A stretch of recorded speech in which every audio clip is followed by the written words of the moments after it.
హైదరాబాద్ అనుకుందాం. ఈ హైదరాబాద్లో ఇది మూసి, ఈ హైదరాబాద్లో ఇది మూసి సుమారు ఒక 25 కిలోమీటర్లు అనుకుందాం. ఎగ్జాక్ట్ 25 కిలోమీటర్స్ మూసి ఉంది అనుకుందాం హైదరాబాద్లోనే.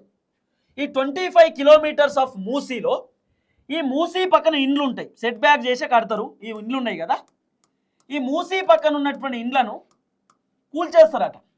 ఎందుకు కూల్చేస్తారు, కారణం ఏంటి అంటే ఈ మూసీని ఏం చేస్తారట అంటే ఈ మూసీకి సంబంధించినటువంటి ఇది ఉంది కదా, ఈ మూసీని సౌత్ కొరియాలో ఎట్లయితుందో అట్లా కట్టాలంటే దీనికి గోడలు కట్టాలి, ఈ మూసీకి గోడలు కట్టాలి, ఈ మూసీని కొంచెం పొడిగించాలి, ఈ మూసీకి సంబంధించినటువంటి రివర్ని పొడిగించాలి. పొడిగించాలంటే సైడ్లో ఉన్నటువంటి ఇల్లులన్నీ కూల్చేయాలి, ఆ పక్కన ఉన్నటువంటి ఇల్లులన్నీ పోతాయి. ఈ పక్కన ఉన్నటువంటి ఇల్లులు అంటే దాదాపు ఒక 50,000 ఇండ్లకి ఎసరు పెట్టబోతున్నారు. ఇప్పుడు ఆ మూసీ రివర్ పక్కన ఉన్నటువంటి ఇండ్లు అపార్ట్మెంట్లు నేలమట్టం కాబోతా ఉన్నాయి. ప్రభుత్వం కూల్చేయడానికి రెడీగా ఉన్నారు అనేటటువంటి ఒక చర్చ నడుస్తూ ఉంది.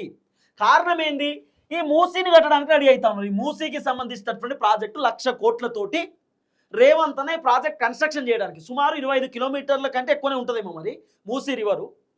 ఆ మూసీ మొత్తం ఇప్పుడు కంప్లీట్గా సెట్ చేయడానికి రెడీ అవుతున్నాడు. అంటే మూసీ మొత్తం చుట్టుపక్కల గోడలు కట్టుడు, నేను ఇప్పటిదాకా మీకు ఫోటోలు చూపించిన కదా, సేమ్ అట్లనే ఆ మూసీలోకి వెళ్ళి బోట్లు తిప్పుతారట, ఆ మూసీకి కొన్ని వ్యూ పాయింట్స్ పెడతారట, ఆ మూసీ లోపల ఇంకేం చేయబోతున్నారో చెప్తా. ఇది రేవంత్ అన్న హైదరాబాద్ డెవలప్మెంట్ కోసం కాకుండా ఇది ఒక బిజినెస్ కోసమేమో అనిపిస్తున్నది, బిజినెస్ కోసం చేస్తురేమో అనేది ఒక డౌట్.